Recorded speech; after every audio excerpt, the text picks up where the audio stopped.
j'ai affiché au milieu du tableau une carte d'Égypte pour que ceux qui n'ont jamais voyagé en Égypte, qui n'en ont pas étudié la géographie, aient quelque idée de sites égyptiens.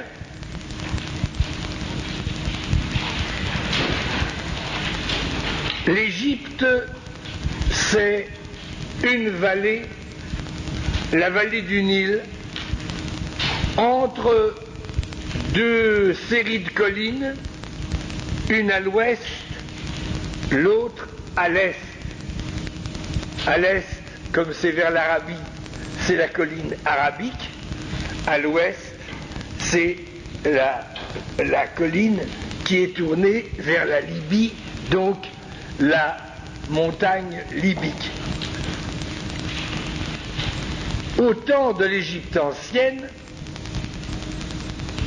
l'Égypte comportait aussi un site extraordinaire qui n'est plus maintenant qu'une caricature, c'est un lac, une mer intérieure qui était ici, qui y est toujours, mais elle a tellement séché que ce lac Kharoun n'a que quelques kilomètres de large, alors qu'au temps de l'Égypte, il y avait beaucoup plus de 100 kilomètres de diamètre, et c'était le paradis sur terre, parce que ces eaux étaient le reste de mer primitive. Ce qui fait que ceux qui vivaient là vivaient avec le soleil, avec l'eau, avec les poissons, avec une végétation exubérante comme une oasis en plein milieu de l'Égypte, sans avoir à craindre, à tenir compte des crues du Nil. Ce site, petit à petit, s'est desséché. Maintenant, c'est là qu'il y a la ville où il n'y a plus grand-chose à voir. Il y a un musée intéressant, c'est la ville qu'on appelle le Fayoum, où presque jamais les touristes maintenant ne vont sinon voir une espèce de machine à eau. Il y a mieux à Marly. Bon, c'est pas la peine d'aller en Égypte pour voir ça. Mais les sites d'Égypte consacrés aux défunts sont pratiquement tous sur la rive gauche du Nil. Comme le nord est en haut, le sud ici, la rive gauche est ici. Et vous avez une série de villes saintes qui sont sur la rive gauche, la rive occidentale, la rive où le soleil se couche, pour renaître de l'autre côté, idée de mort et de renaissance. Tous ces cimetières égyptiens ne sont pas naturellement de la même époque, ils ne sont pas structurés de la même façon, mais en particulier en Abydos, donc ici, pratiquement juste au milieu de l'Égypte, il y a un temple spécial dont je parlerai tout à l'heure. Donc, juste au milieu de l'Égypte, j'ai inscrit à l'instant à l'encre verte, sur la rive droite, cette fois en face, une petite flèche, là où on a trouvé le texte copte de l'évangile de Thomas, ici, juste entre Abydos et Dendera, peu importe le site. Mais tous ces sites, ces villes des morts qui sont sur la rive gauche, d'abord les pyramides, les 80 pyramides déjà dénombrées, plus celles qui sont encore enfouies, dont le haut a disparu, mais les cryptes existent encore. Pratiquement tous les Égyptiens ont été enterrés dans les temps anciens avec, contre leur corps ou dans leurs mains, selon les époques, un morceau de papyrus qui portait des invocations, des prières. il n'a jamais existé en Égypte un livre qui se serait appelé le livre des morts. C'est nous qui avons eu bêtement l'idée d'appeler livre des morts ce que vous verrez tout à l'heure est en réalité dans les textes le livre pour sortir au jour, c'est-à-dire pour accéder à la lumière de vie divine. Ça n'a donc pas de rapport avec l'idée d'une mort, comme chez nous la mort est inévitable et on se balade avec des têtes de mort et des fémurs croisés. Vous comprenez ? C'est pas du tout l'esprit de l'Égypte. Les Égyptiens ne croyaient pas à l'au-delà, ils le savaient. Au moins aux grandes époques.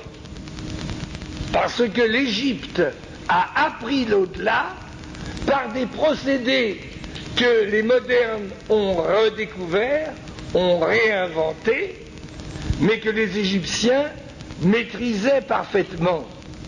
Et je dis tout cela tout de suite avant les textes pour que vous compreniez bien que les Égyptiens, je répète, ne croyaient pas, ils savaient.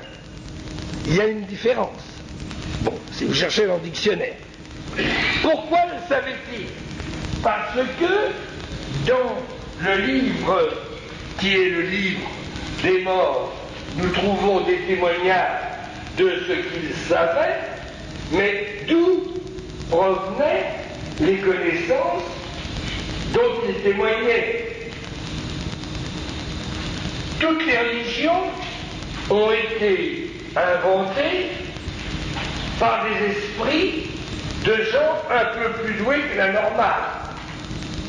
Tempérament de prophète, et si vous lisez mes feuilles sur la médiumnité, vous verrez qu'il n'y a pas de prophète, il n'y a pas d'inspiré sans une certaine forme de médiumnité. Il n'y a pas d'apparition, même de la Sainte Vierge Marie, sauf à des gens qui ont le tempérament médium.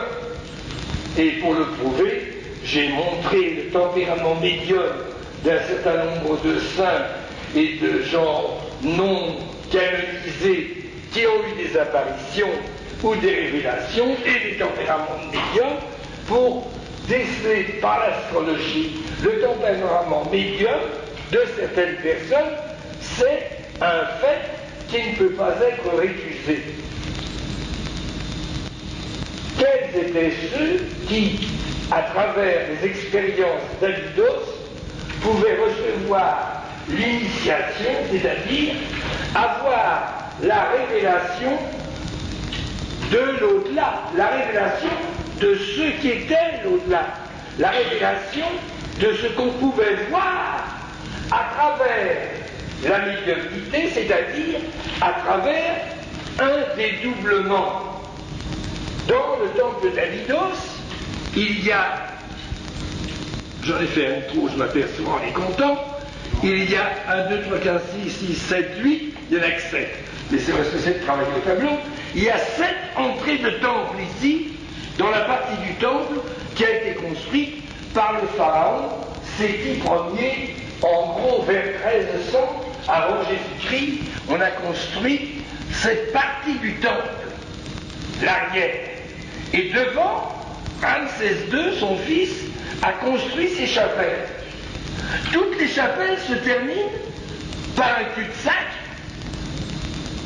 qu'on appelle le mur des morts, c'est-à-dire l'endroit où, en venant prier contre ce mur, je m'adresse aux défunts qui sont de l'autre côté, je leur parle et ils sont censés être là, m'écouter et me donner les intuitions de réponse.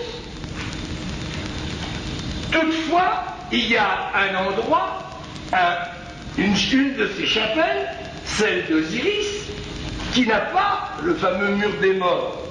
Et dans la disposition qu'a structuré Ramsès II après avoir eu ce premier temple de son père Séti Ier, la chapelle d'Osiris débouche sur cette chapelle qui est censée figurer l'au-delà. Et les personnes qui doivent être initiées, grands prêtres, pharaons, prêtresses de haut rang, puisque en Égypte, ce sont les femmes qui sont prêtres et les hommes ne sont prêtres que si leur femme est prêtresse.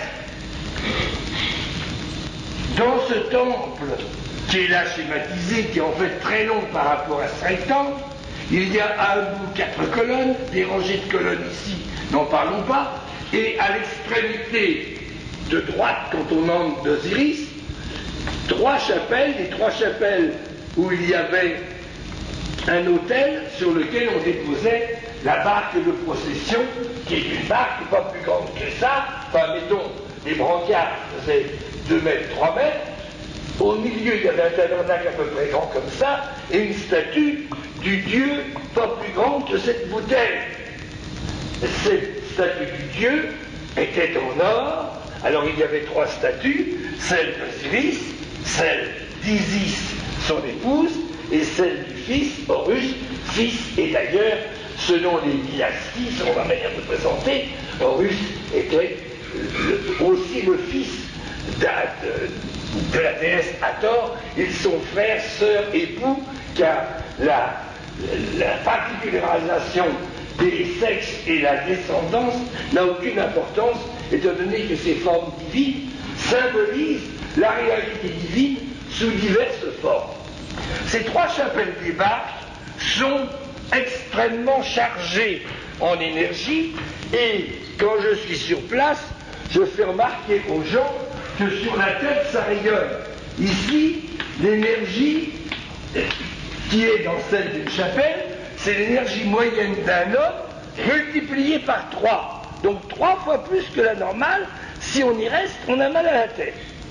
Et la preuve, c'est que les gens ne restent pas. C'est l'endroit le plus beau d'Égypte, et les gens disent, oh, vous vous rendez compte, je vais fumer une cigarette, allons boire un coup, enfin bon, ils s'en vont, et ils trouvent des explications des guides fumeuses et pénibles, alors que c'est l'endroit, je répète, le plus extraordinaire qui se... Et alors de l'autre côté ici, c'est l'énergie humaine divisée par 3. Parce que les colonnes pompent l'énergie de celui qu'on a étendu là-dessus, il s'endort, et son sommeil est guidé par les prêtres qui font glisser cette pierre, puisqu'ici c'est bas, là c'est très haut, ici au milieu on est à peu près équilibré, on veille sur le songe sacré, le songe initiatique de celui dont le rêve, le songe sacré est tel que ou bien il voit, ou il doit avoir vu ce que pratiquement les murs qui sont entièrement sculptés, décorés et peints recèlent. Jeudi dernier, le 12, c'est pas vieux, enfin la semaine dernière, j'ai fait voir à certains d'entre vous les images d'Abydos que malheureusement on ne pourra plus voir comme nous les avons photographiées, puisqu'on a un peu massacré ces sites en installant des plexiglas pour que les gens ne les abîment pas. On les a magnifiquement abîmés en mettant des plexiglas. Je continue. Il n'y a jamais eu d'auteur égyptien qui ait possédé un livre qu'on appelle livre des morts, puisqu'il n'existait que des papyrus écrits, quelques lignes, des dessins, papyrus enluminés, avec représentation de divers dieux, le suppliant, des prêtres, des prêtresses, l'âme du défunt, comme un oiseau à tête humaine. On a recueilli ces papyrus, et c'est comme ça qu'on a fabriqué un livre qu'un des égyptologues a eu l'idée baroque d'appeler livre des morts. Alors que quand on prend le début du texte, on voit qu'il s'agit du livre, je répète, pour sortir au jour, c'est-à-dire pour accéder à la lumière éternelle. Et ce recueil, qui n'a jamais existé au temps de l'Égypte, vous l'avez compris, il existe maintenant. Mais de la même façon, les textes anciens de l'Égypte, qu'on appelle textes des pyramides, textes des sarcophages, et livres des morts ou livres pour sortir au jour, ces textes n'existaient pas chez les Égyptiens. Vous comprenez bien? Les textes des pyramides, ce sont les pyramides de Saqqara, un certain nombre des pyramides de Saqqara, à côté de Memphis, qui sont écrites entièrement à l'intérieur, toutes sortes d'invocations aux dieux. On a recueilli ces inscriptions recopiées et on a fait un livre qui s'appelle le livre ou le texte des pyramides. On peut l'acheter, il est en vente. Bon. De la même façon, ce qui était écrit sur le tombeau, à l'intérieur ou à l'extérieur des sarcophages, on a recueilli toutes ces inscriptions. Il y en a au total 1185 textes différents, et on a fait des textes des sarcophages. J'ai fait au premier trimestre, au début de l'année scolaire, j'ai fait une conférence sur ces textes des sarcophages pour aider à comprendre ce qu'il y a dans cette matière. Certains textes ressemblent à ceux du livre des morts, mais d'autres sont franchement différents. Alors je reviens maintenant à ce troisième livre, livre de sortir au jour, qui n'est pas le seul à recueillir les textes qui sont dans les tombes, ou dans les tombeaux, ou dans les sarcophages, ou dans le cercueil lui-même. Il existe encore un autre recueil qui est non pas simplifié, mais j'ai supprimé toutes les répétitions, le livre dit livre des portes. Ce recueil de livre des portes n'est pas dans le livre des morts, n'est pas dans le texte des sarcophages, il n'est pas dans les pyramides parce qu'il est plus tard que les pyramides, mais on l'appelle le livre des portes parce qu'il orne les couloirs d'entrée et la salle du sarcophage d'un certain nombre de grandes tombes, comme les tombes de la vallée des rois, la tombe donc de Séti Ier, l'auteur du temple ancien, la tombe de Ramsès VI et autres, Toutmès III, enfin un certain nombre de ces grandes tombes qu'on visite lorsqu'on fait la visite de la vallée des rois. Autour du sarcophage, mais pas sur le sarcophage, sur les murs, il y a des textes qui sont ce qu'on appelle le livre des portes. Mais le livre des portes a ceci de particulier qu'il a une unité. Il raconte ce qui se passe pour un défunt depuis l'instant de sa mort jusqu'à la première porte, jusqu'à la 12e porte. Cette 12e porte, c'est le moment où le défunt ou la défunte prend conscience de ce que elle était, cette personne, l'envers de Dieu. Dieu est mon endroit, j'en suis l'envers. Pendant toute la lecture du livre des portes, le défunt ou la défunte demande tout le temps au génie, au guide qui surveille l'au-delà, je voudrais savoir le divin dessous des choses. Et chaque fois le guide dit plus loin, tu verras ça quand tu seras grand, quand tu auras fini d'évoluer, un peu comme quand des enfants demandent comment fait-on les enfants, tu verras ça quand tu seras grand. Là c'est pareil, si tu veux savoir le divin dessous des choses, plus loin, plus loin, plus loin. Pour l'instant c'est prématuré. Et alors à chacune des 12 portes, à chacune des 12 portes, le défunt dit, puisque ça fait partie du programme, je suis pur. Mais le mot je suis pur change de sens à chacune des portes. Par exemple, à la première porte, je suis pur, c'est je n'ai plus de corps physique, un genre de pureté auquel on n'avait pas pensé. On aurait plutôt pensé que c'était une infirmité, pas du tout. C'est ainsi, oui, parce qu'il faut changer d'être. S'il n'y a pas de métamorphose, je ne peux pas comprendre ce que je suis. Alors, à celle-là, à une autre porte, par exemple, je suis pur signifie je n'ai absolument contracté aucune faute, au sens curé du pardon des péchés, n'est-ce pas? Bon. Mais vous allez voir tout à l'heure que dans le livre des portes, c'est une demi-porte les péchés. Et c'est pas des péchés.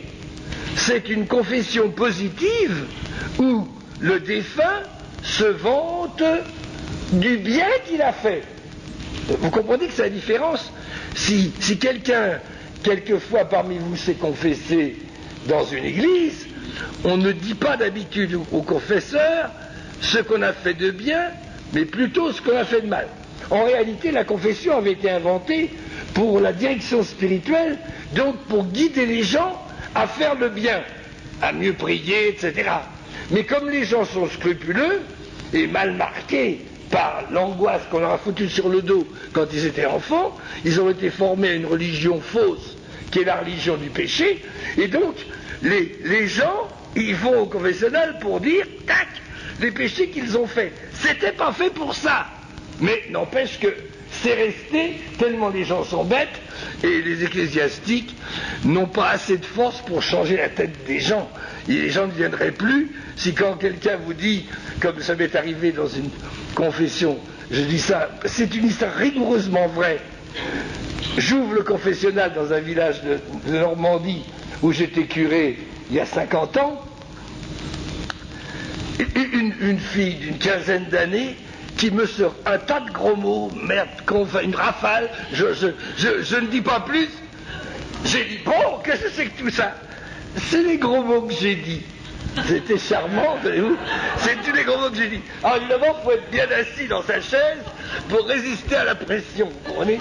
En dehors des odeurs de ferme et autres choses qui passaient par la grille. N'en parlons plus. Bref. Mais c'est folklorique. Chez les anciens, il y avait aussi la confession des péchés. Mais comme je l'ai montré l'autre jeudi, il y avait 42 juges, parce qu'il y avait 42 péchés.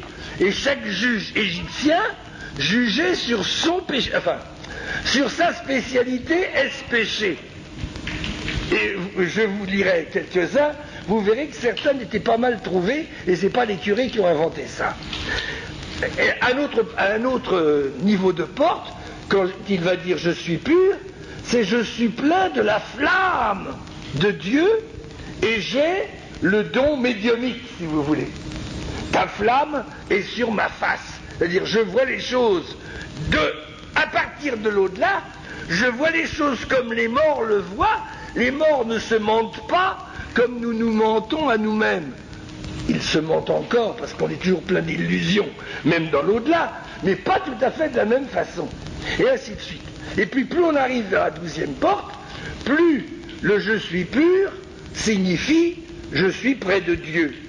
Et à la 12e porte, vous voyez que je vais vite, à la 12e porte, je suis une parcelle de la grande âme incandescente qui est la réalité divine, mais la grande âme incandescente, c'est la déesse Hathor, ce que dans les églises on appelle l'Esprit Saint, ce que dans l'Extrême-Orient on appelle la Shakti, l'énergie divine, car Dieu est énergie pure, et cette énergie est féminine plutôt que masculine.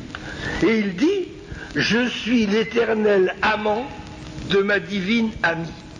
Le défunt prend conscience qu'il est non pas l'ami, non pas celui qui aime, il est l'amant. Parce que qui dit amant dit élan, dit passion, dit ardeur. Vous comprenez?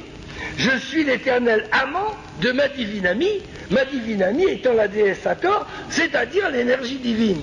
Et je comprends que l'énergie dont témoigne mon activité, en réalité, c'est celle de Dieu en moi. Et la spiritualité de l'Égypte, je dis bien, il ne s'agit pas de la religion populaire. Il s'agit de la religion d'initiés de haut niveau. Je n'ai jamais voulu dire que l'Égypte était plus religieuse que les plus religieux des hommes modernes. Mais il est certain que quelques-uns et quelques-unes de ces, on peut dire, héros spirituels qui étaient certains Égyptiens étaient, sans le mot mystique, qui chez nous fait un peu prétentieux, fait un peu échevelé, livide, au milieu des tempêtes, comme disait l'autre Victor Hugo, non. Un mystique égyptien, c'est un homme équilibré. Et le pharaon est cet homme-là. Toute la formation qu'il a reçue lui a révélé que Dieu était lui. Et toutes les intronisations qu'il a reçues, qui lui ont été données plutôt, ont été des consécrations, des dons d'énergie qui l'ont rendu, on peut dire, surhumain d'un certain point de vue. Ça ne veut être pas sur tous les points de vue, parce que nous autres, quand nous jugeons la vie d'un pharaon, nous le jugeons en fonction des critères que nous avons maintenant. Que de gens sont déçus quand je leur dis en Égypte, Akhenaton, celui qui a eu l'intuition, le premier extraordinaire de la religion universelle, Akhenaton, qui avait pourtant la femme la plus belle du monde, paraît-il, la gracieuse Néfertiti, il trouve un moyen de délaisser la belle Néfertiti pour aller vivre avec son demi-frère, dont il fera un pharaon de pacotille, qui mourra d'ailleurs très tôt, le fameux Semenkaré et autres. C'est des choses incroyables que Néfertiti a été délaissée. Et alors on ne va pas reprocher à Akhenaton, non, leur vie c'est leur vie, parce qu'on peut très bien avoir des intuitions divines et pour la vie pratique ne pas savoir cuire un œuf à la coque. Et là c'est pareil, on est où le travail, la vie du pharaon, ces conceptions monothéistes extraordinaires d'Akhenaton ont été avec comme un pharaon absolument tout pouvoir et même un caprice est érigé immédiatement en réalité, et il y a assez de flatteurs et de serviteurs pour accomplir n'importe quelle volonté, même folle. Et donc, ce livre des portes, qui est un témoignage extraordinaire d'intimité spirituelle, on peut dire mystique, avec la réalité divine, ce livre figure tout autour, je répète, de la plupart des murs autour des sarcophages, dans la chapelle du fond de certaines de ces tombes. Quand je dis le fond, c'est vraiment le fond. Quand vous entrez chez Séti Ier, vous avez un couloir de 117 mètres. C'est plus long que notre couloir d'entrée chez nous, hein, bon. 117 mètres tout droit, avec de temps en temps un relief dans le mur du couloir, et du relief du mur à gauche au relief suivant, on passe de la première à la deuxième porte, à la troisième porte, etc.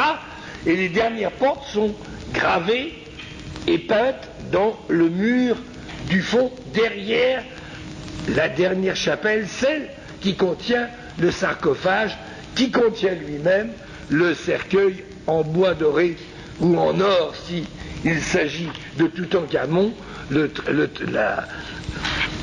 la momie, bref, promise à l'éternité. En certaines de ces prières dans ce livre des portes nous semblent très surprenantes. Et je veux terminer un peu le livre des portes avant de parler du livre des morts. Il y a dans le livre donc des portes, je dis bien, il y a d'abord cet affrontement entre ceux qui viennent de mourir et ceux qui sont déjà morts depuis un certain temps, qui sont dans cette espèce d'abîme où a lieu une sorte de tri entre ceux qui ont réussi leur destin et ceux qui l'ont raté. Mais le comble, c'est que ceux qui ont raté leur destin viennent essayer de gâcher l'évolution de ceux-mêmes qui ont réussi leur destin ici-bas. Et dans le livre des portes, il y a un exorcisme extraordinaire, je dis bien un exorcisme, c'est-à-dire une prière non pas contre le diable, l'idée de diable existe dans l'Égypte ancienne, mais c'est un des frères d'Osiris, d'Isis, d'Horus, le fameux frère qui s'appelle Seth, S-E-T-H pour nous, mais enfin bon, peu importe, ce Seth qui est représenté avec une drôle de tête, on se demande toujours quel animal c'est, il a des oreilles carrées, ce qui est très curieux, vraiment très longue et carrée. C'est donc pas un âne, c'est quelque chose d'autre. Et un mufle très allongé, on le voit comme ça dans le temple d'Abou Simbel, celui consacré à Ramsès II. Il est là d'ailleurs imposant les mains sur Ramsès II. Même le diable, dans le temple de Ramsès II, même le diable bénit Ramsès II.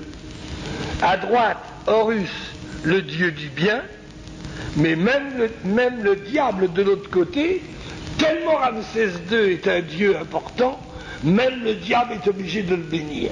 Je vous recommande ça, c'est pas tout à fait le tympan de nos cathédrales, voyez-vous. Bon. Et alors c'est très extraordinaire, Seth et Horus qui bénissent, qui consacrent Ramsès II, Dieu pour l'éternité, puisqu'ils sont eux-mêmes dieux. Bien que Dieu dit mal, il est Dieu quand même, Seth. Mais il n'y a que là qu'on le voit. Ceux contre qui il faut exercer les prières d'incantation qu'on appelle l'exorcisme, ce sont les âmes qui ont raté leur destin, ce qu'on appelle dans le spiritisme le bas astral, naturellement. Et je vous lis quelques-unes de ces lignes, parce que cet exorcisme, je n'en connais aucun, même dans l'Église, dans les églises, aucun qui soit aussi sévère. Vous allez voir pourquoi à la fin. Et vous, face de nuit, spectre dans l'ombre, colère de colère, double maléfique, c'est leur double, c'est pas leur corps physique qui est dans l'au-delà, c'est leur double, leur Osiris, c'est-à-dire leur âme, leur psychisme. Bon. Double maléfique, qui derrière moi entrait en tapis noir, dans l'obscurité, le nez en arrière, la face obverse, à l'envers. Dans les entrées de cette ombre, on voit peint sur le mur des bons hommes, mais les pieds en l'air, la tête en bas. Certains même sans tête. Certains avec des trous dans le corps, et dans chaque petit trou rond, il y a le feu dedans. C'est pas l'enfer des curés, hein, c'était pas inventé à cette époque-là. Mais c'est l'enfer des Égyptiens. Ceux qui ont la tête en bas, c'est ceux qui pensent pas comme tout le monde. Ça existe des gens comme ça, on n'est pas raciste, mais ça existe, regardez les autres, ne regardez pas surtout, hein. Ils vivent pas comme moi alors, ils pensent autrement, et puis piste, ils ont perdu la tête. Ben ils l'ont perdu, ils l'ont plus. Et donc ils sont là sans tête, vous comprenez? Ils sont à l'envers, tête obverse, comme ils disent. Et vous, mauvais, fils de mauvais, génération du mauvais, etc. Vous surgissez du fond de votre nuit, et vous, mâles ou femelles, visage à rebours, toujours à l'envers. Je ne vous permets rien, de vous je ne tolère rien, je ne vous permets pas de faire la nuit dans ma poitrine. Et contre vous je m'insurge avec mes maîtres, avec vos maîtres, et je vous renverse, ô renversé, face révulsée, et je m'élève contre vous et suis une liste d'objets magiques, le charme des charmes, les 7 nœuds des sœurs divines, c'est Isis et Nephthys, le nous magique, le scarabée du cœur, la double plume de l'Osirienne, le flûte des dieux, la croix en C, bref, tous les objets, si vous voulez, comme si c'était les sacrements égyptiens. Évanouissez-vous, vampire. C'est gentil de dire ça à quelqu'un. Enfin, évanouissez-vous, vampire, parce qu'il me pompe mon énergie. Au-dedans de moi, jamais vous n'entrerez, ni par mes oreilles, ni par mon nez, ni par ma bouche, larve, germe ou maladie, jamais vous n'entrerez. Idée égyptienne que la maladie vient de l'esprit d'un mort maléfique. Et enfin, la conclusion de cet exorcisme, qui est terrible, je vous scelle, S-C-E-2-L-E, je vous enferme, et je vous cimente, vous comprenez? Je vous scelle à jamais dans votre réduit de néant avec le sceau de l'éternité. Je suis pur, et il cimente. Pourquoi? Parce qu'il ne veut rien avoir à faire avec les esprits des morts du bas astral.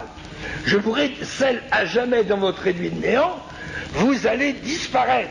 Car l'idée égyptienne, c'est celle-ci, que quelqu'un qui ne veut pas réussir son destin, il a le droit de se refuser à l'évolution spirituelle, à la métamorphose qui, d'un simple homme, d'une simple femme, fait Dieu.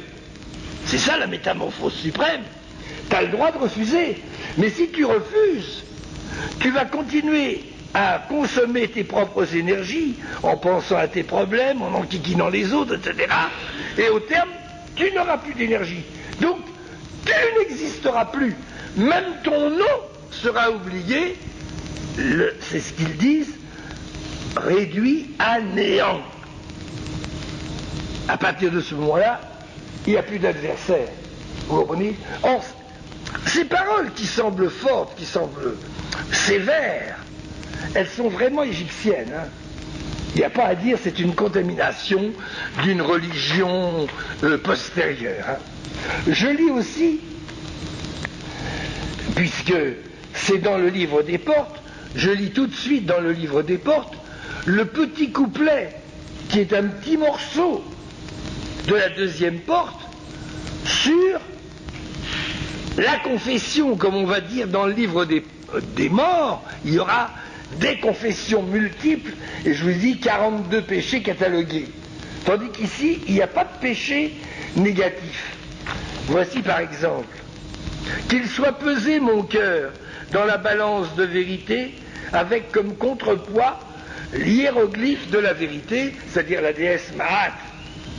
L'eau vive, je ne l'ai pas souillée. Dans un pays où l'eau est rare, en dehors du Nil, la pollution de l'eau, c'est un péché. Vous voyez bien que ce n'est pas des péchés personnels. Il ne s'agit pas de faute morale au sens où on a entendu. La plupart des gens ont quitté le christianisme parce que la morale chrétienne est surtout exigeante. En fait, elle est exigeante sur le plan de la charité et du partage, mais là on oublie tout. On est tous collés à la charité et au partage, et on a fait de la confession une confession en insistant sur les aspects charnels ou sexuels de la confession, alors qu'elle n'était pas faite pour ça non plus.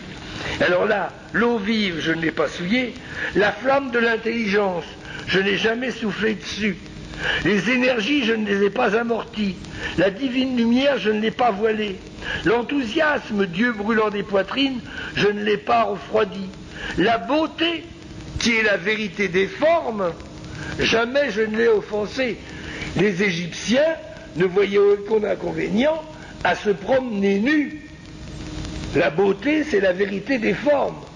Et offenser la beauté, c'est ne pas faire suffisamment de sport pour ne plus avoir la silhouette. Pensez que quelqu'un qui allait tous les printemps à la guerre, parce qu'ils allaient à la guerre comme certains d'entre vous vont à la chasse, à intervalles réguliers, quand la saison est ouverte, on va à la guerre. C'est bien, parce que comme ça, on fait du butin, on voit du pays, enfin bref, c'était leur civilisation. Évidemment, vous me direz, théoriquement, c'est pas la nôtre, mais on se fait des guerres encore plus épouvantables en ce moment. Ce sont les guerres économiques qui laissent tous les gens sur le flanc, et nous avec. Bon. Et alors, il y a dans cette confession de la deuxième porte, l'eau fraîche, je l'ai donnée à qui avait soif, le froment à qui en manquait, le lin à qui était nu, je suis pur.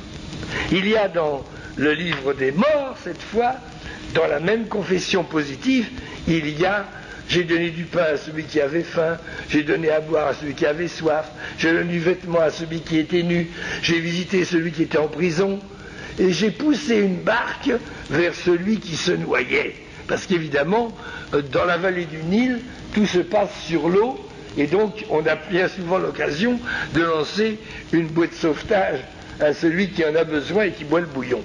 Mais regardez bien que cette confession positive, j'ai donné du pain à celui qui avait faim, à boire à celui qui avait soif, un vêtement à celui qui était nu, etc., elle est dans l'Évangile, dans le dernier jugement que Jésus annonce. Ce ne sont pas sur des fautes personnelles que les gens sont punis ou récompensés, ce sont justement sur les actes qui n'ont pas été des actes de partage dans la vie. Partager son pain, partager sa boisson, partager les étoffes, etc. Il n'y a qu'une chose qui manque par rapport au temps moderne, mais elle n'est pas dans l'Évangile non plus: j'ai partagé mon travail.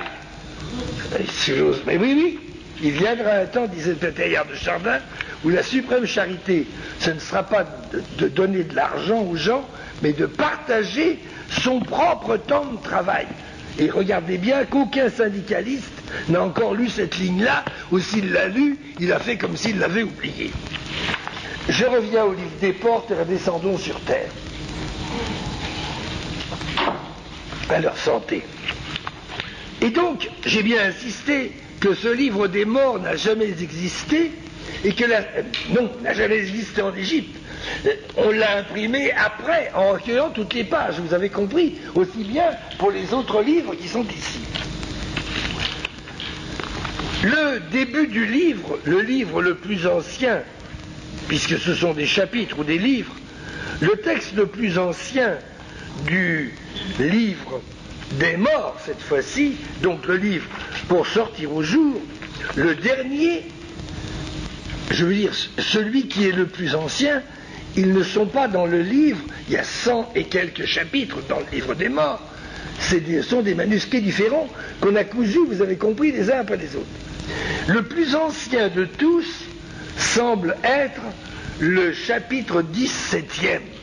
Ça paraît drôle de commencer un livre au 17e chapitre. Mais, encore une fois, puisqu'il s'agit d'une compilation faite sans ordre, on retrouve les archives comme on peut.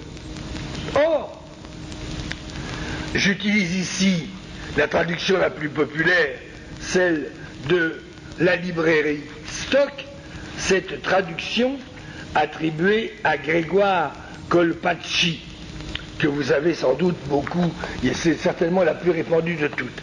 Mais il faut savoir que la traduction de Colpacci n'a jamais été considérée comme la plus authentique qui soit.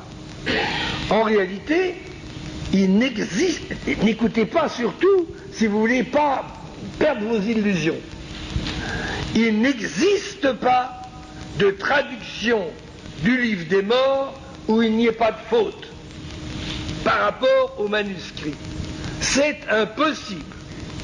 Étant donné que la manière d'écrire, autant dans le livre des portes, le texte se suit et on voit très bien du début à la fin qu'il s'agit de 12 étapes de métamorphose, alors qu'au départ, même quand on est pharaon, on est quand même un homme, et que dans l'itinéraire des 12 portes, à la 12e porte, on prend conscience de sa divinité, ça c'est clair, comprenez-vous?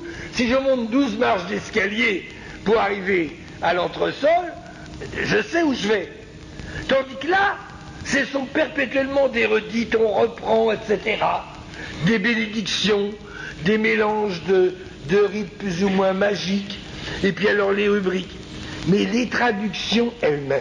Et je recommande à ceux d'entre vous qui l'auraient dans leur bibliothèque, parce que je crois que malheureusement c'est très difficile à trouver maintenant, Albert Schlossmann, qui a écrit toutes sortes de livres sur l'Égypte, qui malheureusement est mort prématurément, il a écrit un livre qu'il a intitulé « Le livre de l'au-delà de la vie », c'est le livre des morts. Mais voyez-vous le titre qu'il lui donne, puisqu'encore une fois, le titre « Le livre des morts » est un livre complètement bidon.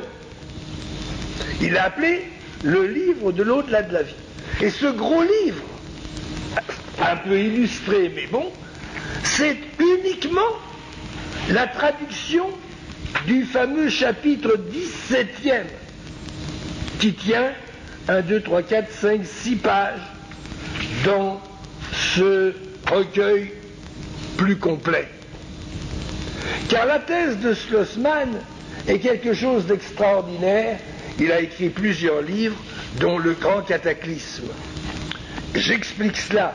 J'ai montré jeudi à ceux qui étaient là, des 40 et quelques, et le 18 janvier, malheureusement j'ai plus de place, on est encore 40 et quelques, même plutôt 50, j'aurais dû faire une semaine entière ma parole pour y arriver, on est complet, donc je peux difficilement prendre quelqu'un encore, pour visiter l'Égypte. Le titre du tract c'est « L'Égypte comme si vous y étiez ».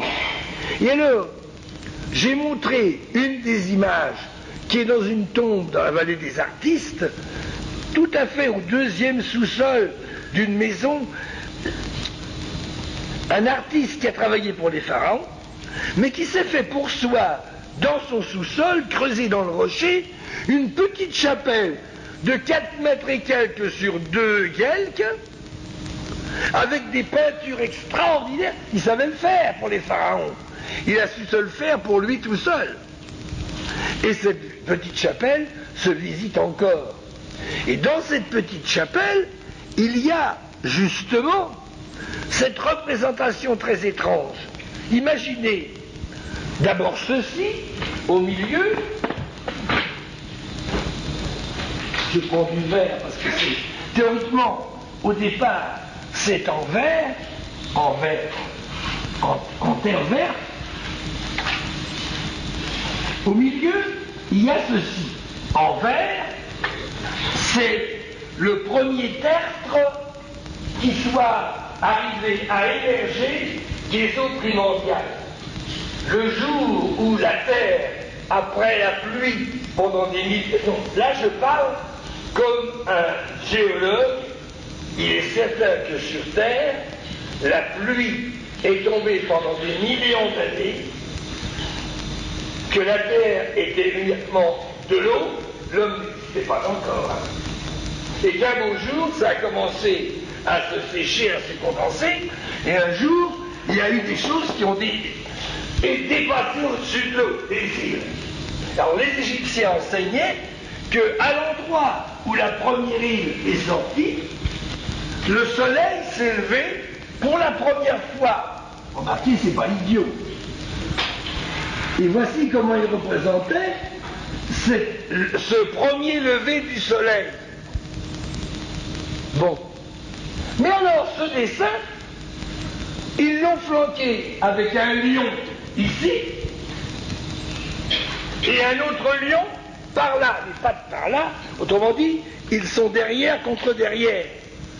Qu'est-ce que c'est que cette image extraordinaire qu'en égyptien on appelle Aker, c'est-à-dire le lion Aker, comme on dit quelquefois.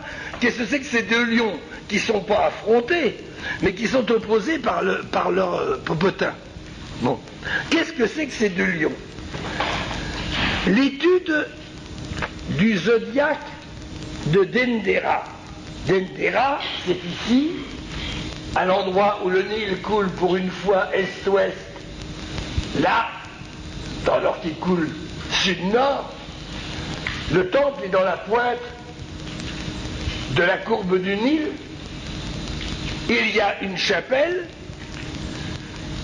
dont on a chipé le plafond. Il est dans la crypte du musée du Louvre, le vrai, en grès, tandis qu'on a mis un plafond en plâtre, recopié à l'identique, un petit peu tartiné de noir pour que ça fasse vieux.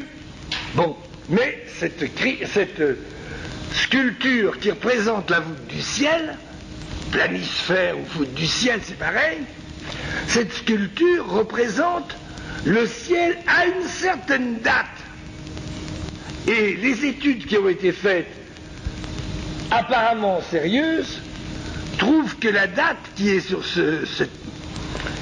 cette voûte céleste, la date serait 9700 et quelques ou 670 avant Jésus-Christ. Je vous signale que les Égyptiens, dans les livres d'histoire, n'ont pas l'air d'exister encore à cette date-là. Ce serait un cataclysme qui a renversé la Terre sur son axe. Et la thèse de Schlossmann, c'est que un jour, le soleil s'est levé dans la constellation du Lion, il y a eu le cataclysme, et le lendemain, le soleil s'est levé à l'opposé de la constellation du Lion, parce que la Terre avait fait une demi-rotation, mais en fait, c'est tout un culbutage. Et cette catastrophe a entraîné la disparition de l'ancienne Égypte. Et la nouvelle Égypte, c'est celle que nous connaissons, celle où il y a les pyramides. Cette nouvelle Égypte est je dis bien cette nouvelle Égypte, est la phonétisation des deux mots Aamenta et l'autre c'est Aamenta et Aikapta. Aikapta c'est la nouvelle Égypte, Aamenta c'est la première Égypte. S'il y a une nouvelle Égypte, il faut bien comprendre qu'il est probable qu'il y en a eu une avant. Si je dis le Nouveau Testament, ça suppose qu'il y a un Ancien Testament, gros nez. Le premier de deux, le deuxième de deux. Et alors, chose étrange, Schlossmann, qui est un vieux coquin, vous allez voir pourquoi, Schlossmann a le culot de mettre sur les pages la traduction d'un grand nombre d'égyptologues, et puis il met le texte égyptien, sa transcription, etc., et sa traduction, et il fait voir comment toutes les traductions, attention, il y a toute une série de traductions du siècle dernier, de l'égyptien tel qu'il était connu à ce moment-là. Ils avaient des circonstances atténuantes. Maintenant, on connaît quand même mieux l'égyptien qu'au temps même de Champollion. Bon. Et il a l'ironie de présenter les traductions, dont il n'a pas de mal à montrer, puisqu'il met le texte, que c'est assez fantaisiste. Et finalement, ce chapitre 17e, le plus ancien du livre des morts, aurait pour but d'enseigner ce que sont devenus les rachetés de la terre première, la Amenta. Ils furent les bienheureux vivants dans l'Amenta, car Amenta, Amenti, c'est le nom de l'au-delà en Égypte ancienne, mais Amenta ou Amenti, c'est le même mot que Amenta, la première Égypte. Alors, de deux choses l'une, ou bien les Égyptiens, prenez garde à ce que je vais dire, parce que ceux qui espèrent que je plonge dans la fable des Atlantes, j'en parlerai quand je parlerai de Platon au mois de janvier, et de la réincarnation dans Platon. Bon. Ou bien il s'agit des Atlantes ou d'une civilisation équivalente, qui était la première civilisation dont sont sortis les Égyptiens que nous connaissons, les Égyptiens historiques, qui sont la deuxième Égypte, ou bien la première Égypte, faites très attention, l'Amenta, l'au-delà, c'est une idée théologique très belle, celle qui était au début de l'Église chrétienne, quand les églises n'étaient pas séparées entre elles.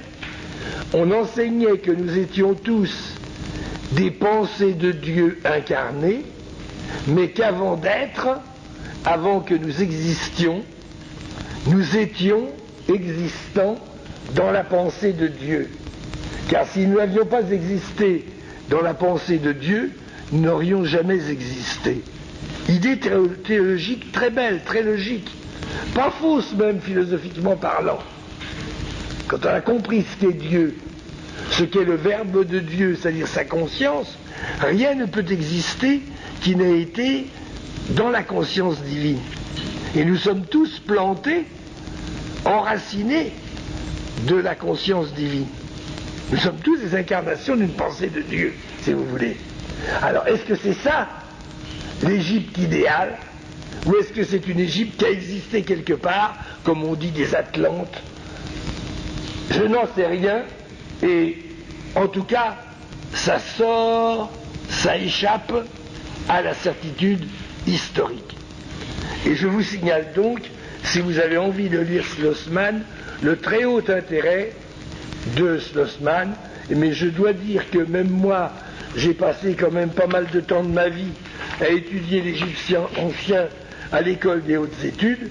Je suis incapable, en lisant Schlossmann, de vérifier si c'est lui qui a raison contre ses contradicteurs ou le contraire.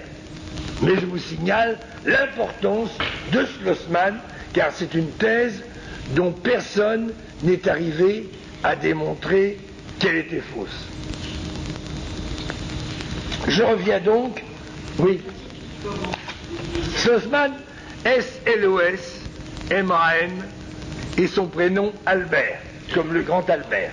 Voilà. Et donc, je lis juste la préface. Dans les textes égyptiens, il y a souvent des rubriques. Et souvent, ces rubriques sont en couleur dans certains manuscrits. La rubrique, dans les livres chrétiens, les rubriques, ruber, en latin, ça veut dire rouge. Hein? D'ailleurs, bon. Et alors, les rubriques, souvent, sont en rouge. Et le texte de Schlossmann est écrit à partir d'une édition ancienne, égyptienne, qu'on a retrouvée, et qui s'appelle le Papyrus d'Ani, une I, texte qui est au British Museum. Bon. Ici commencent les hymnes d'adoration à prononcer au moment où le défunt sort du corps pour pénétrer dans le glorieux monde inférieur et dans la belle Amenti. Amenti ou Amenta, c'est l'au-delà. Amenti ou Amenta, c'est une des formes de la déesse Hathor, la déesse qui a sur la tête les cornes de vache et le disque solaire, qui n'est pas Isis, mais qui a succédé à Isis, mais c'est finalement une des formes d'Isis aussi. Au moment où, sorti vers la pleine lumière du jour, le défunt peut se manifester à volonté sous toutes les formes de l'existence. Alors, il sera assis dans une salle, il pourra jouer aux dames, aux jeux de dames égyptiens, pour occuper... Oui, l'idée c'est qu'il faut attendre le jugement. Alors, et pour eux, comme quand ils ont du loisir, ils jouent à ce jeu qu'on a retrouvé dans les pyramides, dans les tombeaux, et que nous on dit jouer aux dames, ça c'est pas le jeu vraiment de dames. Et alors on traduit ils jouent aux dames pour faire comprendre qu'il s'agit d'un jeu populaire. Ou bien il pourra, en sa qualité d'âme vivante, faire de longs voyages. L'idée des Égyptiens, c'est que quelqu'un qui est dédoublé quand il est vivant sur Terre et qu'on le dédouble dans le temple d'Abydos, il peut faire un voyage. Il peut sortir de là, aller se promener dans le désert, monter dans les cieux, regarder le paysage.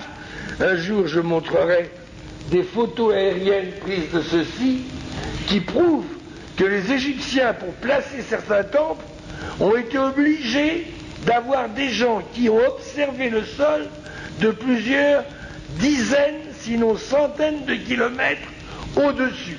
Comment? Nécessairement en état de dédoublement. Ils n'avaient pas de fusée.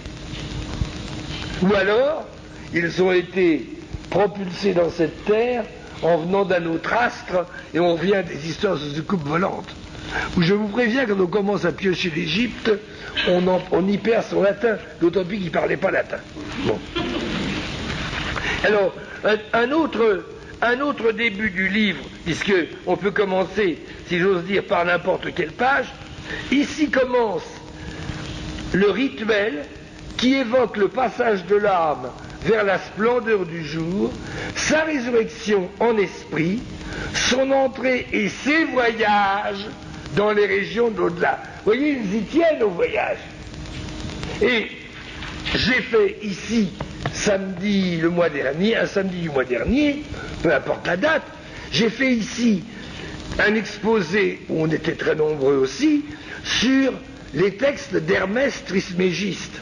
Hermès Trismégiste sont des textes égyptiens, traduits par les Grecs en grec, et rescapés des destructions d'Égypte, textes qui sont édités en français, en anglais, en allemand et naturellement en grec. Et ces textes, j'en ai lu et expliqué quelques-uns l'autre fois.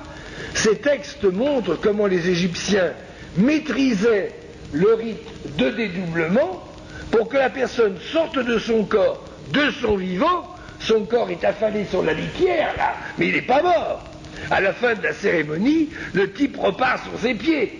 Le grand prêtre ou la prêtresse ressort sur ses pieds et rentre chez lui. Et d'ailleurs, dans le livre des morts, il y a quantité de fois la prière pour aller et pour revenir. Alors, quantité de gens m'ont dit, j'ai eu une dispute avec un brave homme du Midi qui était spiritant diable, qui me disait, vous n'avez pas lu le livre des morts. Je dis, ah bon, pourquoi? Vous n'avez pas vu? Il est écrit, pour aller et pour revenir. La réincarnation, elle est dans l'Égypte.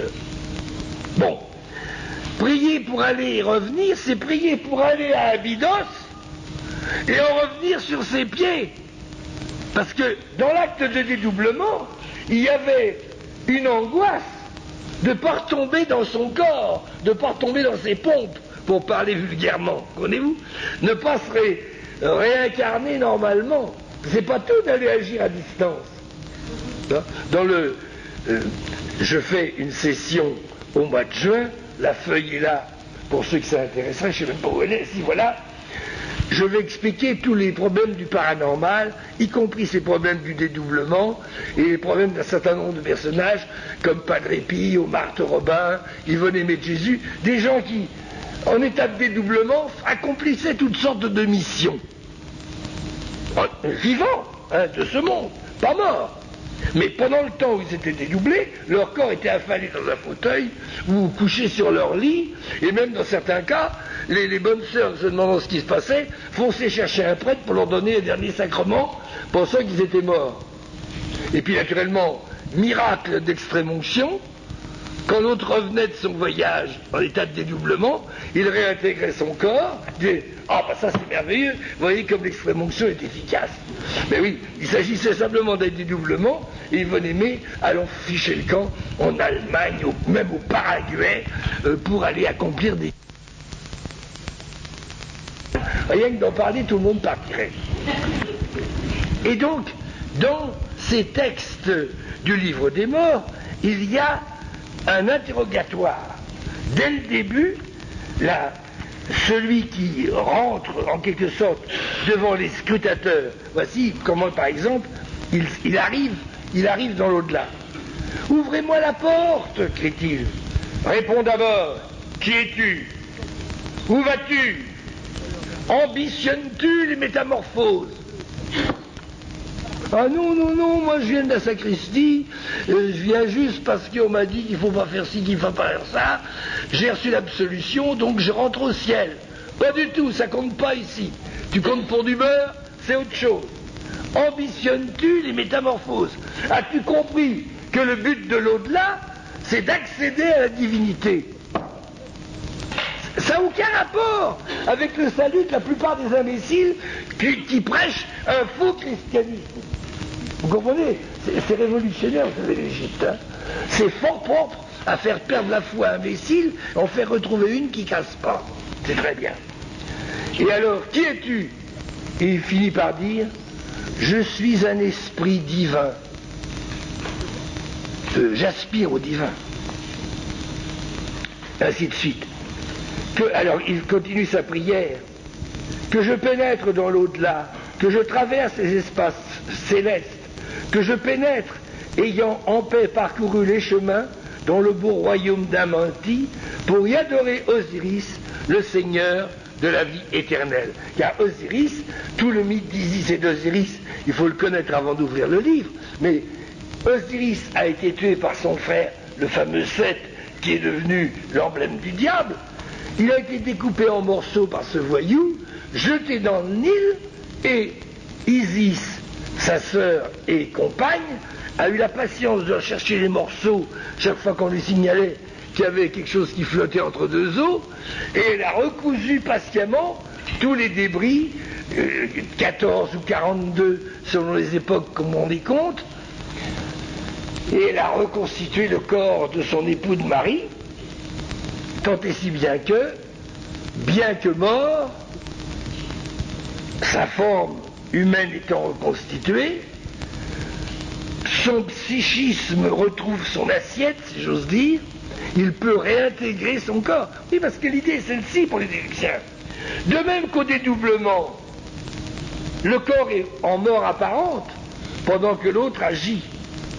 Quand le double revient et reprend le corps est vivant, normal, comme nous. Ils se disent, mais la mort, finalement, ce n'est qu'un dédoublement. Seulement, est-ce que la mort est un dédoublement irréversible? Un dédoublement qui dure, vous comprenez? Bon. Et l'idée égyptienne, c'est que ce serait un coup vache si, quand quelqu'un se dédouble à Abydos, il revenait et que quelqu'un avait kidnappé le corps. Vous comprenez?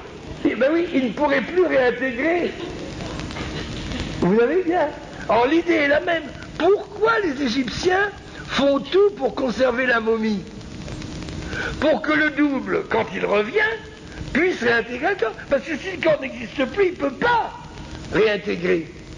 C'est la raison. Et alors, oui, on dit les Égyptiens voulaient toujours momifier les morts. Mais pourquoi? Et parce que le dédoublement était pour eux quelque chose de fondamental. Et donc il fallait qu'on puisse réintégrer. S'il n'y a pas où réintégrer, il n'y a pas de réintégration possible. Hein? Et alors, dans le mythe d'Osiris, c'était poignant, parce qu'une fois que Osiris est mort, que le corps a été reconstitué, Osiris le réintègre, mais comme le représentent certaines sculptures sur des tombeaux ou autres, Osiris le réintègre, mais il le réintègre dans l'autre monde, c'est-à-dire qu'il entraîne son corps spiritualisé dans l'autre monde, et il règne en tant que spiritualisé. Et c'est quand même un mystère, parce que bien que spiritualisé, il fait encore un enfant à Isis. C'est une sculpture très étonnante. Le sexe d'Osiris a été mangé par un vilain poisson mal élevé dans l'eau trouble du Nil. Bon. Et donc il n'y a plus de sexe, donc il n'y a plus rien à faire, il n'y aura pas d'enfant, enfin d'ordinaire. Mais alors Isis, très maligne, prend un sexe de taille tout à fait convenable, en or, et elle coud sur le nombril le sexe en question. Et on voit dans le temple de Dendera, c'est très abîmé parce que tantôt les musulmans ont trouvé ça obscène, tantôt les chrétiens coptes ont trouvé ça obscène, tout le monde va marteler. Si vous interrogez un guide copte, c'est les musulmans qui ont fait le coup. Si vous interrogez un guide musulman, c'est les coptes qui ont fait le coup. Ils ont gratté, piétiné, martelé tout ça, mais on devine quand même qu'il se passe quelque chose. Et ce sexe divin émet un sperme divin qui féconde Isis, et il a encore un Horus, parce qu'il y a en Horus, il y a un Horus le vieux, c'est trop compliqué à expliquer, il y a un Horus le vieux, il y a un Horus le jeune, et puis il y en a encore un autre, peu importe. Mais c'est pas simple les généalogies dans l'Égypte ancienne, mais c'est très beau l'idée. L'idée est très belle. C'est que quelqu'un qui est un être spirituel, quand il est, oui, quelqu'un qui est un être spirituel, quand il est dans l'au-delà, il a le pouvoir non pas de procréer le corps, mais d'engendrer ici-bas des êtres de lumière.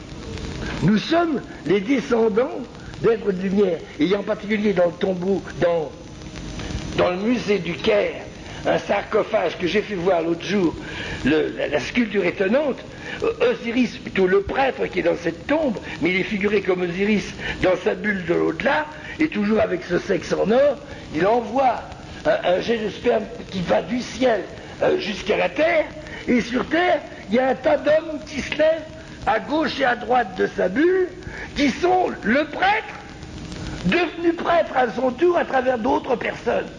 C'est comme on dirait, une réincarnation en plusieurs personnes. Tellement cet homme est de haut niveau, voyez-vous l'idée. C'est la vocation multipliée, mais c'est superbe. Il n'existe que 2 endroits en Égypte où il y a une sculpture de ce genre-là. C'est de très belles choses. Et alors c'est ça que j'appelle les métamorphoses. Parce que n'oubliez pas que le mot métamorphose, c'est le même mot. Métamorphose, c'est le mot grec. Métamorphosis. Le même mot en latin, c'est transfiguration. Le mot grec métamorphose, en latin, c'est transfiguration. En français, transfiguration. Mais transfiguration, ça veut dire qu'on change d'être. C'est ça la métamorphose, vous voyez bien? Comme le Christ a été métamorphosé sur la montagne de la transfiguration, voilà, justement. Alors, sur le rite de l'initiation, il y a de très jolies choses dans le...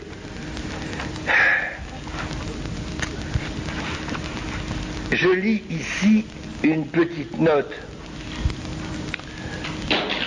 Plutarque, qui est un auteur qui vivait à la fin du 1er siècle, il est devenu prêtre d'Apollon à Delphes en l'année 100, il était né en 50, donc il y a 50 ans, il est devenu grand prêtre d'Apollon à Delphes.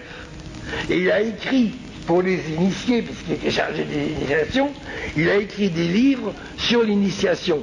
Ces livres étaient secrets, parce qu'évidemment, on n'avait jamais le droit de révéler ce qui se passait dans l'initiation, ni ce qui se passait dans le rite. On l'a retrouvé dans Hermès, on l'a retrouvé, oui, j'ai retrouvé dans Hermès, je vous l'ai lu le mois dernier, mais ce qui se passait dans l'initiation, on n'avait pas le droit de le dire. Mais comme lui a écrit pour les initiés, et que le livre qui était fait pour les initiés est tombé dans nos mains, il n'y a plus qu'à lire ce qu'il disait aux initiés. Et voici ce qu'il dit. L'âme, au moment de la mort, éprouve la même impression que ceux qui sont initiés au grand mystère. D'abord, ce sont des marches effrayantes et sans fin à travers les ténèbres. La frayeur est au comble, le frisson, l'épouvante. Ensuite, quand on arrive aux hôtels, à Delphes, pour ceux qui ont visité Delphes, le temple est sur la colline, il partait de la plage. Alors il montait, il y avait des marécages, c'était affreux, dans le noir, d'arriver à trouver son chemin pour aller vers la citadelle. On était guidés par la montagne qui est derrière, qui justement est en forme, non pas de pyramide comme celle d'Égypte, mais qui est en forme de cône, et qu'on appelle la rayonnante à Delphes. Il se guidait sur l'énergie de cette rayonnante. Il faut savoir ça, à Delphes. Et Plutarque était grand prêtre là. Et il dit, alors, une lumière merveilleuse finit par s'offrir aux yeux. On entend des paroles sacrées. Des apparitions divines inspirent un respect religieux. L'homme célèbre les mystères. Il est initié, il vit avec des hommes purs, entendez par là qu'ils ont été capables de se dédoubler. Il voit sur cette terre la foule des non-initiés s'enfoncer dans le bourbier. Et l'idée, toujours, de la mission de celui qui est initié, il est inspiré. Et les révélations que Dieu fait par sa bouche, comme le dira un auteur qui écrit en l'année 300, le fameux Jean Blic dira dans ses mystères de l'Égypte, ils sont tellement devenus la chose du Dieu que leurs oracles ne peuvent pas comporter d'erreur. C'est exactement ce que les curés diront des prophètes de la Bible, qu'ils considèrent bien sûr comme inspirés.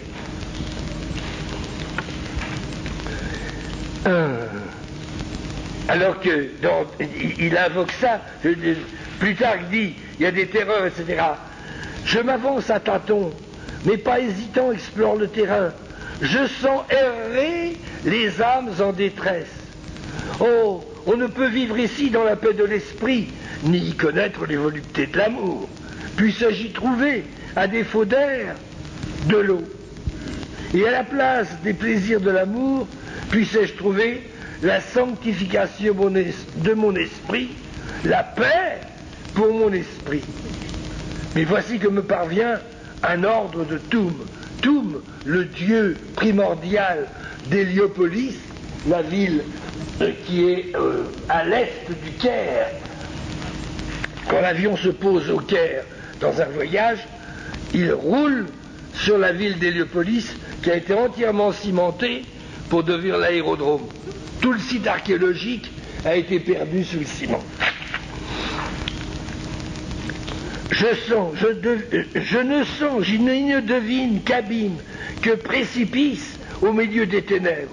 Je ne trouve point d'air pur pour respirer. Voilà le bas astral, là où tombent les morts avant le tri. Et puis alors ensuite, il y a le tri, ceux qui vont vers la lumière, les chants d'Ialou, qui sont devenus en grec les chants élyséens, et à Paris les Champs-Élysées. Mais les Champs-Élysées, c'est le paradis des Grecs, mais c'est d'abord le paradis des Égyptiens. Les Champs-Élysées, pensez qu'ils sont illuminés parce que c'est le paradis. Hein, bon. Autumn, qu'est-ce que c'est que cet endroit où j'arrive à présent? Bon, l'initiation. J'ai parlé de celle d'Abydos. Encore une remarque. Il est là et d'un seul coup, le défunt parle. Salut, ô mon double. Il voit son âme. On a ça représenté.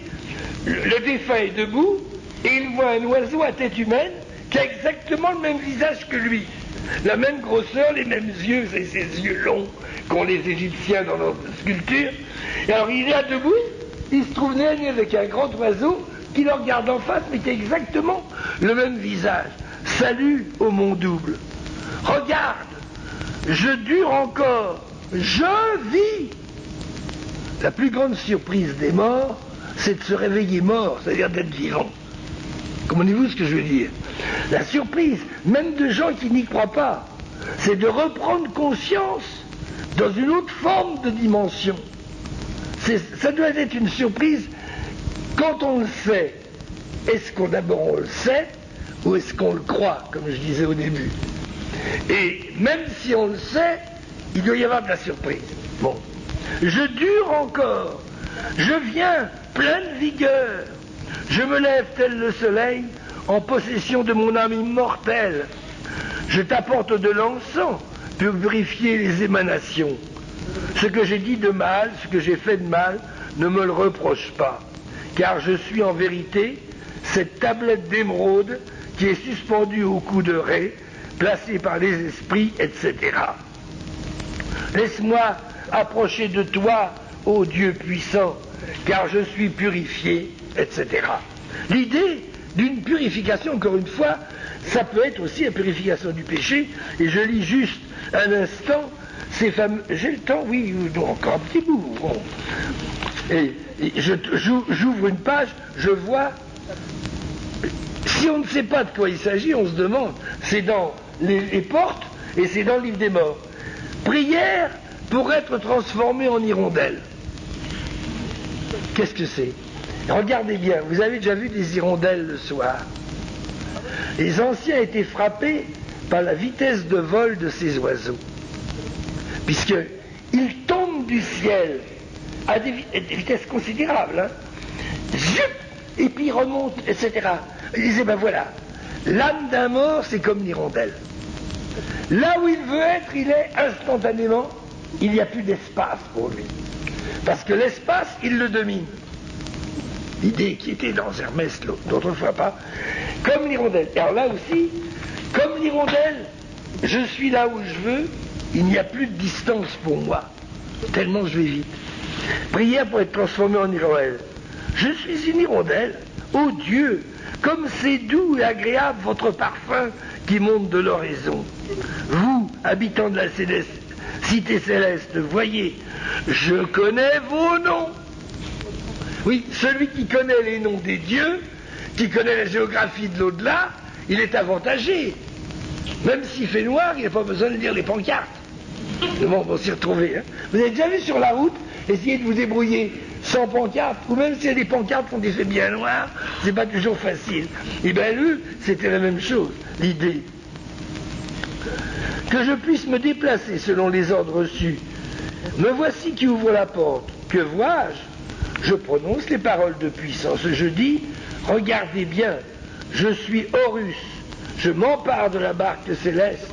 Oui, car l'idée égyptienne, c'est je vais prendre conscience de l'aspect divin de mon être, et alors il dit, je suis Horus, c'est-à-dire, je suis un des dieux souverains. Mais au départ, c'est une vantardise. Ensuite, ça n'est peut-être plus une vantardise, car il a assimilé certaines des caractéristiques du Dieu en exerçant les rôles que ce Dieu accomplissait. Car souvent, les prêtres qu'on l'on voit sculptés dans les temples, ce ne sont pas des dieux, ce sont des prêtres qui portent le masque du dieu. Le masque d'Horus, le masque d'Épervier, ou le masque d'Anubis, ou le masque du dieu Thoth, pour faire les rites. Mais dès là qu'il a le masque, quand il joue le rôle, il est obligé de dire « je suis Thoth ». Comprenez-vous? Alors là, le défunt de la même façon, il emprunte en quelque sorte le masque du prêtre pour dire « je suis lui », pour me donner de la force, etc. Je vis. Je connais vos... Ah oui, je cherchais les pages du jugement. Je veux parler une seconde quand même de ces péchés négatifs. 200, combien? 13. Bon. Voici. Dans la vaste salle du jugement, le jour où l'on fait le compte des péchés devant Osiris, voici que j'apporte dans mon cœur la vérité. J'en ai arraché tout le mal. Je n'ai pas causé la souffrance des hommes, je n'ai pas usé de violence contre ma parenté, je n'ai pas commis... Il s'agit de viol, hein, vous avez bien compris. Bon. Je n'ai pas commis de crime, je n'ai pas fait travailler pour moi avec excès. C'est déjà plus délicat. Bon. Je n'ai pas blasphémé les dieux, je n'ai pas permis qu'un serviteur fût maltraité, je n'ai pas fait pleurer les hommes ou les femmes, je n'ai pas tué ni ordonné de meurtre, je n'ai pas dérobé les offrandes dans les temples.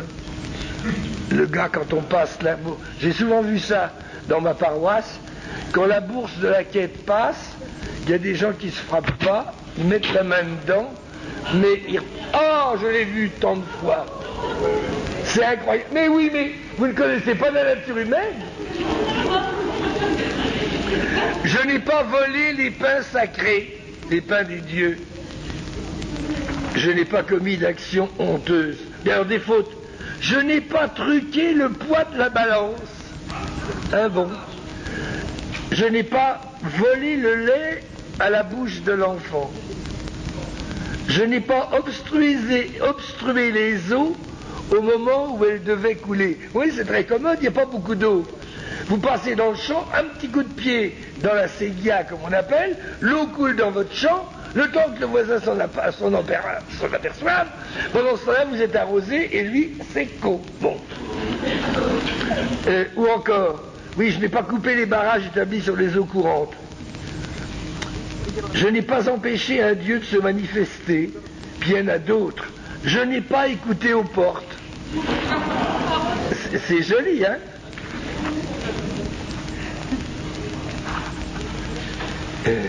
Même dans le secret, je n'ai jamais péché contre la nature. Je ne sais pas ce que c'est. Bon, et ainsi de suite. Non, mais il y a toutes sortes de... Il y a une analyse assez fine de la responsabilité des gens. Dans cette analyse, je dis bien négative. Or, je n'ai jamais, comme des choses, est-ce que c'est des fautes? Je n'ai pas agi avec précipitation. Ah bon. Le Dieu qui juge sur ça, alors il doit avoir du boulot. Hein.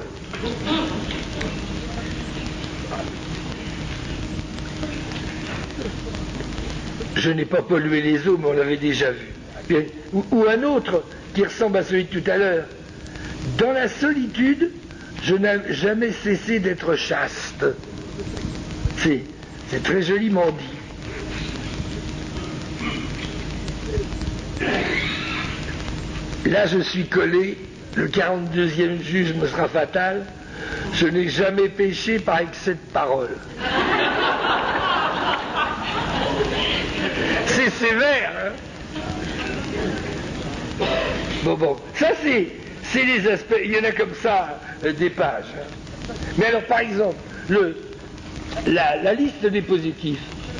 J'ai fait ce qui était approuvé par les dieux. Je les ai contentés en faisant ce qu'ils aiment.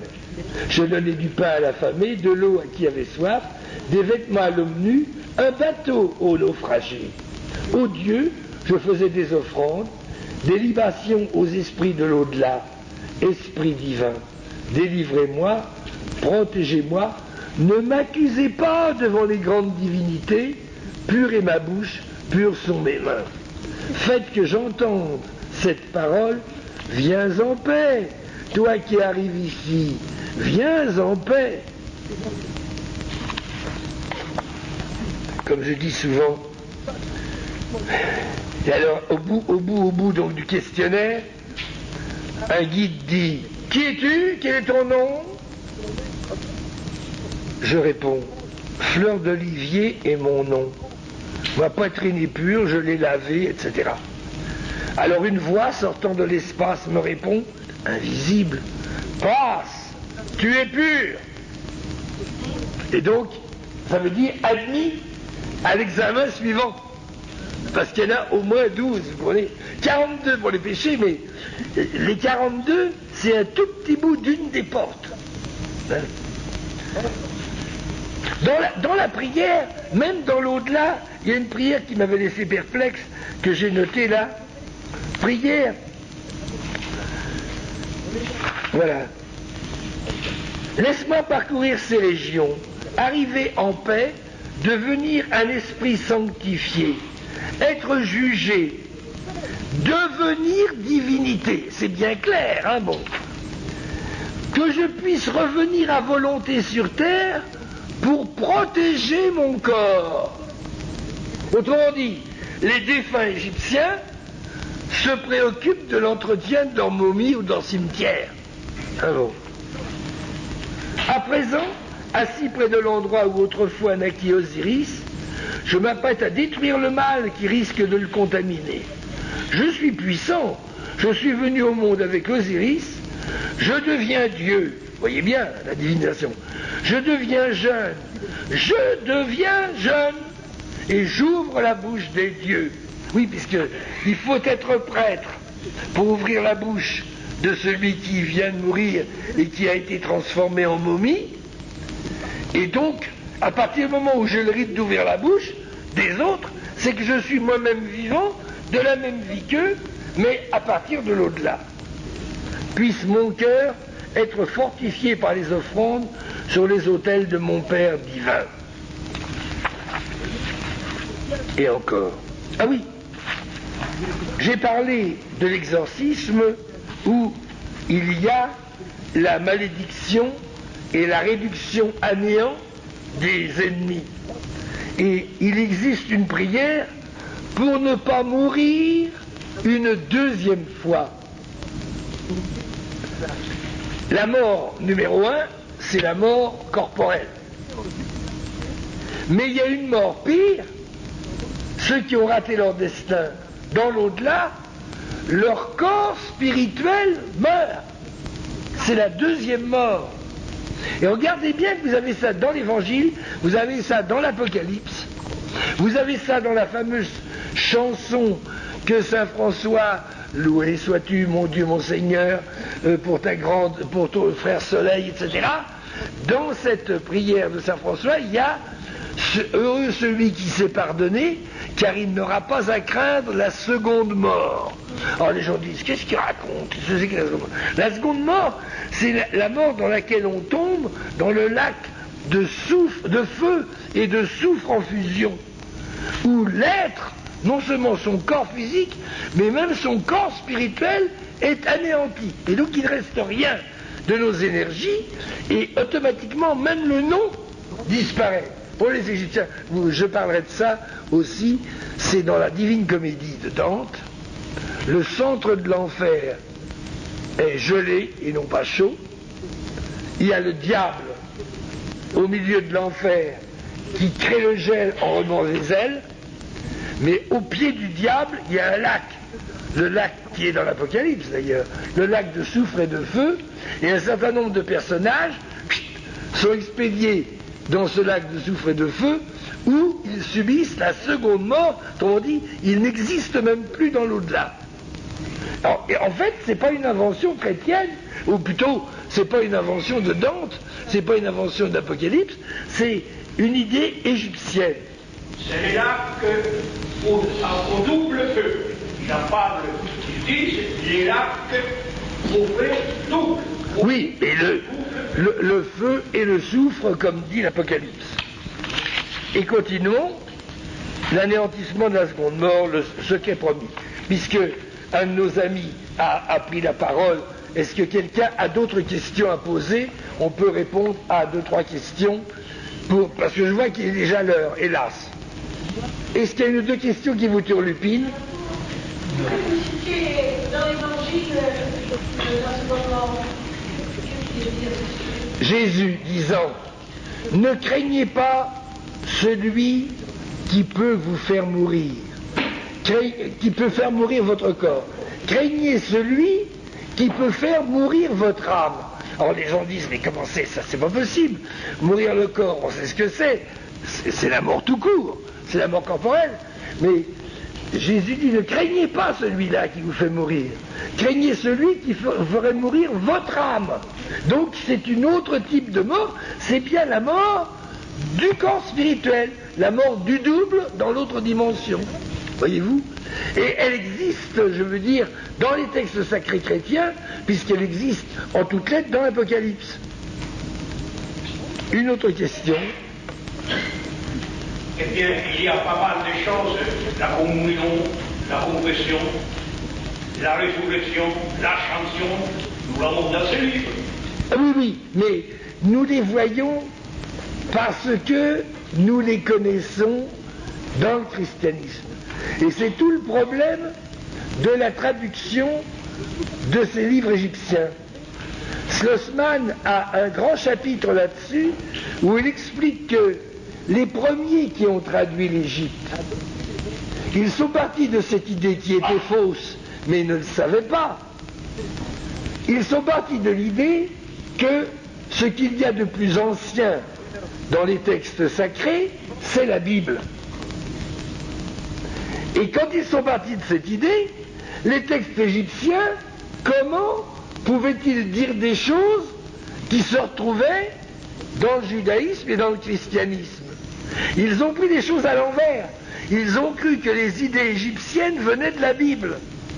Et en voyant les textes égyptiens, ils ont fait dire aux textes égyptiens ce que, disons, disent les églises. Parce qu'ils ne savaient pas l'antériorité de certains de ces textes égyptiens sur la Bible. Ça n'a pas de mal. Pour nous, maintenant, c'est clair. Hein?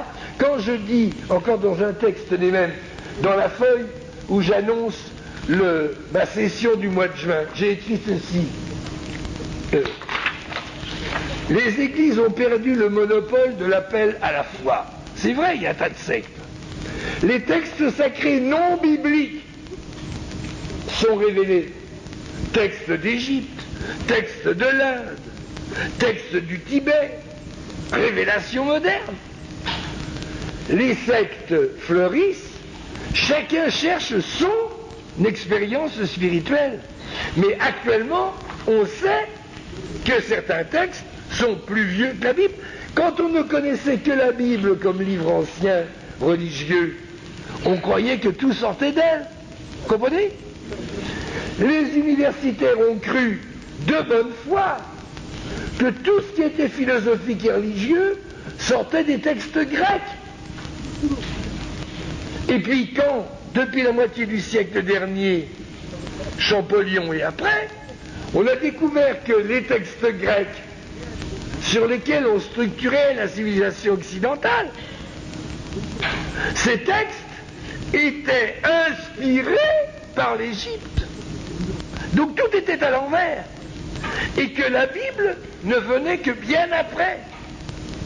Même quand on prend les dates les plus extraordinaires pour Moïse, puisqu'il y a 3 dates possibles pour Moïse, déjà avant 1500, vers 1300 du temps d'Akhenaton, ou encore sous le temps de Ramsès II ou du fils de Merenptah. 3 dates. Il est possible pour chacune d'elles de dire c'est plausible. Pour nous qui avons été les premiers à aller prier sur la montagne de Dieu, la vraie montagne de Moïse, qui a été retrouvée en 1982, nous étions encore là à Pâques cette année, ou au mois de mars, cette montagne, par les fouilles qui ont été faites, révèle que Moïse est plus ancien que ce que dit la Bible, que ce qu'a l'air de dire la Bible. Mais ça ne veut pas dire que Moïse n'a pas existé. Et on oblige toutes les dates historiques, on oblige à desserrer les dates. Les pyramides, on disait 2700 ans. En fait, maintenant, on est sûr que c'était même avant 3000. 3 bouquins viennent de sortir qui disent que les pyramides étaient d'avant les Égyptiens. C'est une idiotie. Mais ça fait rien, on le dit quand même. Mais oui, on peut discuter. Le site où les pyramides ont été construites a déjà servi à des constructions avant les pyramides. Ça, c'est probable. C'était un site marqué. Hein. Et alors, tout ce qu'on savait, c'est pas faux, mais c'est perpétuellement réactualisé. Moi, c'est ce qui m'intéresse. Je ne dis pas d'être à jour absolument toujours, mais quantité d'hypothèses que j'ai formulées dans des cours que j'ai écrits il y a 30 ans, en 1963, c'est même 33 ans, je les ai imprimés, j'ai distribué à mes élèves ces feuilles, je reprends ces feuilles, rien n'est devenu idiot, simplement on peut rajouter des pages, parce qu'on a les textes, alors qu'il y a 33 ans, certains textes on ne les avait pas. Et les hypothèses que nous avons faites avec ces documents en main, nos intuitions sont très souvent vérifiées. C'est ça que j'essaye de faire dire. Moi, je me fiche complètement du type de structure, d'autorité qui encadre le groupe religieux auquel vous appartenez. Je ne prêche pas pour mon sein, si j'ose dire. Je veux que les gens accèdent à une religion universalisée. Je veux que les gens comprennent qu'à travers les textes sacrés anciens, il y a des valeurs qui ont été, on peut dire, au départ, ou inventées ou reçues par révélation. Ces idées, ces valeurs, elles subsistent. Voilà la vérité. Il n'y a jamais eu autant de motifs d'être vraiment religieux. Et la religion en question n'est pas nécessairement celle du dernier pape à la mode, vous comprenez, ni de celui du Moyen-Âge. Il faut absolument être attentif au texte, et de même qu'il n'est pas possible de se dire religieux si on n'a pas jeté un coup d'œil sur les textes égyptiens, je pense qu'on ne peut pas se dire religieux si on n'a pas jeté un coup d'œil sur les textes de l'Inde. Vous comprenez? C'est logique. Il faut universaliser le sacré, c'est-à-dire prendre les lumières d'où qu'elles viennent. Et quand on a le bonheur de voir les convergences, les ressemblances, au lieu de se dire « oh, ça se ressemble, donc le pape a tort », mais non, on va surpasser les positions anciennes. Elles ne seront pas complètement fausses, mais elles n'étaient pas tout à fait vraies non plus, parce qu'on n'avait pas de documents suffisamment fermes. On a la chance, en notre siècle, d'avoir en main des documents inouïs par rapport aux ceux d'autrefois. Quelle chance! Et ceux, tant pis, qu'ils ne veulent pas évoluer, tant pis, qu'ils soient fossiles s'ils veulent.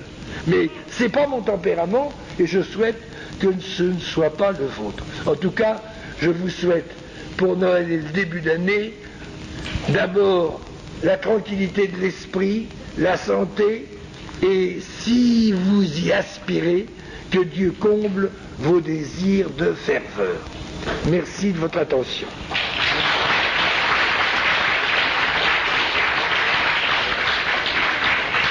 Ceux qui le voudraient, j'ai des feuilles pour ma session du mois de juin en Bretagne. Ceux qui la voudraient, je le donne. Ceux qui voudraient le texte du livre des portes, j'en ai 3 ou 4 à vendre, 24 francs.